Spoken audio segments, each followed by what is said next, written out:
အားလုံးပဲမင်္ဂလာပါဒီနေ့မနက်စာလေးရတော့မီလေးဆန်လေးပါရှင်မီလေးဆန်ဆိုတာဒီမိုဟင်းကအနှစ်ကလေးပါဒီနေ့နှစ်ထုပ်ချက်ထားပါတယ်နော်ဒီနေ့မမကြီးတို့မိသားစုလည်းလာမယ်ဆိုနှစ်ထုပ်ချက်ပါတယ်ပုံမှန်တော့လေတစ်ထုပ်ဆိုရင်ကိုတမိသားစုလုံးစားလောက်ပါတယ်သိလားအရသာလေးကောင်းပါတယ်ရသာလေးကြိုက်ပါတယ်ရှင်ဒီရဲ့အရသာလေးရတော့တစ်ထုပ်ကိုလေ4000ကျော်ကျော်လေးပါ4200လား100လားမသိပါဘူးရှင်အဲ့ဒါလေးကိုဒီမှာစက်သွန်နီဦးလေးပဲထပ်ထည့်တယ်ရေစုအိုးလေးတည်လိုက်တယ်စက်သွန်နီဦးလေးထပ်ထည့်တယ်မကြည့်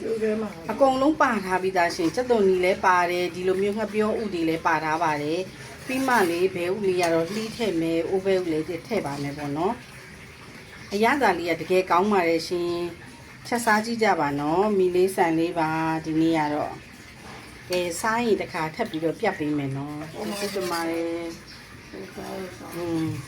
ဒီအားလေးကိုဝယ်စားတဲ့ဟာလေးကိုပြန်ပြီးတော့ညှိုးပေးတာပါပေါ့နော်ဟိုကြော်ညာမဟုတ်ပါဘူးရှင်စားကောင်းပါတယ်တပွဲကိုဒီလိုတစ်ထုပ်ကို4000လောက်ပဲရှိပါတယ်ဒါအဲဝယ်ဒါမတ်တီ